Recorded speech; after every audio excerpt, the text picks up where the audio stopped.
মমতা ব্যানার্জি পশ্চিম বাংলার মুখ্যমন্ত্রী কতটা ধৃষ্টতা থাকলে উনি আজকে এইটা বলেছেন যে বাংলাদেশে শান্তিরক্ষী বাহিনী পাঠানো দরকার। আমি তো বলি ভারত তাদের মাইনরিটি প্রোটেকশন দিতে পারছে না, প্রত্যেকটা জায়গায় তাদের আনস্টেবল অবস্থা চলছে, তাদেরই বরং তাদের মাইনরিটি প্রোটেকশন এবং অন্যান্য ডিস্টারবেন্স ক্রিয়েট করার রোধ করার জন্য তাদেরই শান্তিরক্ষী বাহিনী দরকার। এবং সেটা যদি দরকার হয়, বাংলাদেশ তো শান্তিরক্ষী বাহিনীতে প্রচুর সোলজারই করে, বরং বাংলাদেশ এটা রেডি আছে তাদেরকে শান্তিরক্ষী মিশনে, পিসকিপিং মিশনে বাংলাদেশের সোলজার পাঠানোর জন্য। ভারতের তো এখন রাজ্য যেটা আছে, স্টেট আছে 28টা। বাংলাদেশ ছিল হাসিনার শাসনামলে ভারতের অঘোষিত 29তম রাজ্য, এবং যদি রাজ্যও হতো তাদেরও কিছু স্বায়ত্ত শাসন থাকতো, কিন্তু ভারতে কি সেটা ছিল? হওয়ারই ছিল। কেন? কারণ আমি ডানে বামে ঢাক ঢাক গুড়গুড় না করে যদি খুবই স্পেসিফিক্যালি বলি, আমার কাছে মনে হয় শেখ হাসিনার শাসনটা ছিল হলো দিল্লির দাসীর শাসন। এবং শেখ হাসিনা পুরো দাসখত লিখে দিয়ে আমাদের এই দেশ বিক্রি যে কনসেপ্ট আছে, এটা তো আসলে এইভাবে বোঝানো মুশকিল যে দেশ বিক্রি কিভাবে হয়। দেশ বিক্রি আসলে একটা কনসেপ্ট, যে কনসেপ্টের মাধ্যমে আদানি এই যে 96,000 কোটি টাকা ক্যাপাসিটি চার্জ নিয়ে যাবে, কয়েক হাজার হাজার হাজার কোটি টাকার বিভিন্ন বাণিজ্য ঘাটতি থাকবে এবং নানাভাবে যে নিষ্পেষণ চালানো হবে, এইভাবেই মূলত দেশ বিক্রিটা হয়ে যায়। এবং হাসিনা ওই যে কয়েকটা ইলেকশন যেটা করা, 2008-এর ইলেকশনটাও সেটা খুবই প্রবলেমেটিক একটা ইলেকশন ছিল, এবং এই ইলেকশনটা ইন্ডিয়ার দ্বারা ফিক্সড একটা ইলেকশন ছিল। সেটা যদি কোনো অর্থে মানাও যায়, তারপর 2014 সালের ওই যে অর্ধেকের বেশি অংশে ভোটই হবে না, 2018 সালের তাহাজ্জুদ ওয়াক্তের ইলেকশন, 2024 সালের ডামি ইলেকশন, এই ইলেকশন গুলা যে হয়েছে, এটা শুধুমাত্র শেখ হাসিনার বিজয় না, বরং ভারতের ইঞ্জিনিয়ারিং করা ইলেকশন ছিল। কারণটা খুবই সিম্পল। এই জায়গায় যদি একটা তাবেদারি সরকার থাকে, ভারতের লাভটা কি? ভারতের লাভটা হলো যেভাবে তারা খেলতে চায় আমাদের দেশটাকে নিয়ে, তারা সেভাবে খেলতে পারবে। এবং প্রত্যেকটা ক্ষেত্রে কিন্তু সেটাই হয়েছে। আদানিকে কেন শেখ হাসিনা এত বৈষম্যমূলক কেন এত চুক্তি করেছে? তার কারণ হলো বাংলাদেশে শেখ হাসিনার যেমন ক্যাশিয়ার ছিল এস আলম গ্রুপের ওই আলম সাহেব, একই সাথে মোদিরও ক্যাশিয়ার ছিল ওই সাইডে আদানি। এবং আদানির বিজনেস যেভাবে মানে এক্সপান্ড করেছে, প্রত্যেকটা কাজে কিন্তু শেখ হাসিনার এই ফান্ডিংটা জরুরি ছিল। এবং এইটার পাশাপাশি আপনার একটা জিনিস বোঝা উচিত, ভারতের সাথে আমাদের আসলে কেন এত টানাপোড়েন। ভারত আমাদের নদীর যে হিস্সা, ন্যায্য পানির যে হিস্সা, এই হিস্সা তো আজকের না, বহু আগের থেকে এই ঘটনা চলছে। ভাসানী সাহেব যখন বেঁচে ছিলেন, উনিও ওই ফারাক্কা লং মার্চের জন্য যে নেতৃত্ব দিয়েছিলেন, এগুলো কিন্তু হিস্ট্রিক্যাল পার্সপেক্টিভ আছে। এবং দেখবেন ভারত তার পানি নিয়ে যে বৈষম্য যে করছে, অন্য বর্ডারে কিন্তু এতটা বৈষম্য করছে না যে পরিমাণ বৈষম্যটা বাংলাদেশে করছে। দেখবেন বাংলাদেশের উত্তরবঙ্গ বছরে 3বার করে ডুবে যাচ্ছে, ভারত কোনো সিগন্যাল ছাড়া গেট খুলে দিচ্ছে। খরায় উত্তরবঙ্গের মানুষ নিপীড়িত হতে থাকে প্রতিটা টাইমে। ভারতের সাথে যে কোনো মুহূর্তে আজকে এইটা আমদানি বন্ধ, রপ্তানি বন্ধ, এই ট্রানজেকশনটা চলতে থাকে। এবং সীমান্তে মানুষ হত্যা।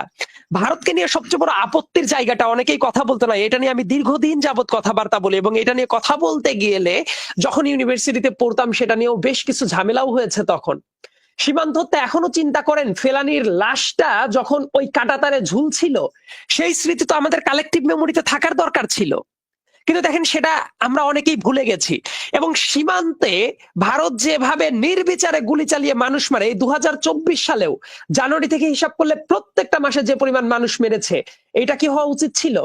এবং কোন পরিমাণ আপনি ফোর্স প্রয়োগ করবেন অবৈধভাবে কেউ যদি ঢোকে, সেই ক্ষেত্রেও একটা বিধান আছে, আইন আছে, কিন্তু সেই কাজটা কি করা হয়? তারা লেথাল ওয়েপন পিওরলি অ্যাপ্লাই করে একদম মানুষের জীবনটাই চলে যাচ্ছে। এবং আরেকটা গুরুত্বপূর্ণ ব্যাপার, ইলেকশন গুলা করার পরে, আমার কথা, আমি নিজের কথা বলছি না, শেখ হাসিনা নিজেই তো বলতো ভারতকে যা দিয়েছি সারা জীবন মনে রাখবে।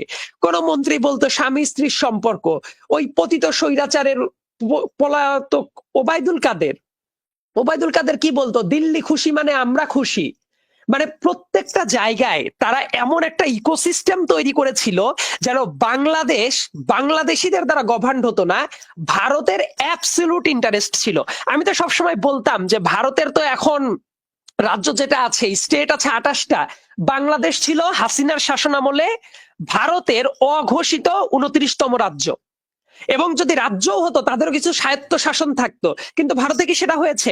খুবই স্পেসিফিক একটা জায়গায় নিয়ে যাই, আমার খুবই ক্লিয়ারলি মনে পড়ে 2021 সালের ঘটনা।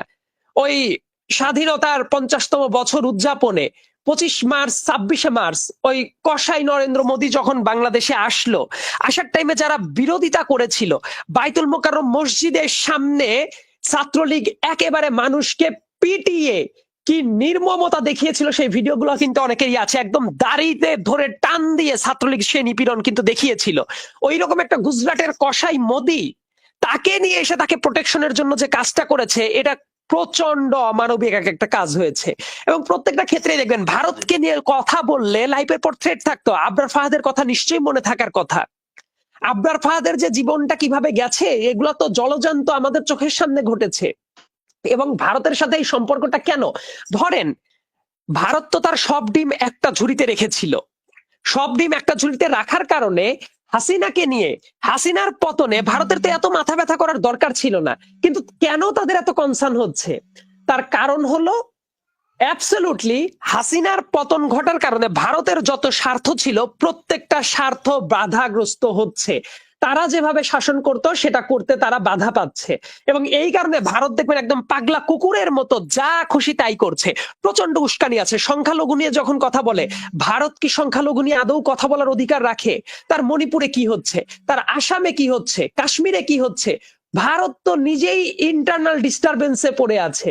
মোদী সেটা কন্ট্রোল করতে পারে না। এবং পৃথিবীতে মাইনরিটি প্রোটেকশনের দিক থেকে সবচেয়ে জঘন্যতম যে দেশটা, সেটা হলো ভারত। আর ভারত আমাদের প্রেসক্রিপশন দিবে মাইনরিটি প্রোটেকশন নিয়ে, অন্য সব জায়গায় নিয়ে। আজকের দিনে একটু আগেই যেটা হয়েছে বিকেল বেলায়, আমি শেষ করছি এই উদাহরণটা দিয়েই। আজকে বিকেল বেলায় যেটা হয়েছে, আগরতলায় বাংলাদেশের যে কনসুলেট ছিল সেটাকে আক্রমণ করা হয়েছে। সেটাই যদি করা হয়, তাহলে একটা কিন্তু ইন্টারন্যাশনাল কনভেনশন আছে, সেই কনভেনশনের অ্যাবসলিউট ভায়োলেশন হয়ে গেছে, Vienna convention on diplomatic relations. কারণ কি, ওই দেশে থাকলে তার হোস্ট কান্ট্রি এটা প্রোটেকশন দিতে বাধ্য। যে দেশ তার নিজের দেশে অবস্থিত বাংলাদেশি কনসুলেটকে প্রোটেকশন দিতে পারে না, তারা এসে আমাদের মাইনরিটির গান শোনাবে এবং আমরা সেটা শুনবো।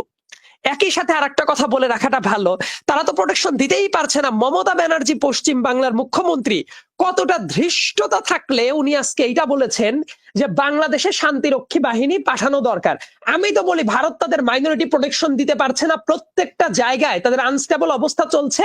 তাদেরই বরং তাদের মাইনরিটি প্রোটেকশন এবং অন্যান্য ডিস্টারবেন্স ক্রিয়েট করার রোধ করার জন্য তাদেরই শান্তিরক্ষী বাহিনী দরকার। এবং সেটা যদি দরকার হয়, বাংলাদেশ তো শান্তিরক্ষী বাহিনীতে প্রচুর সোলজারই করে, বরং বাংলাদেশ এটা রেডি আছে তাদেরকে শান্তিরক্ষী মিশনে, পিসকিপিং মিশনে বাংলাদেশের সোলজার পাঠানোর জন্য।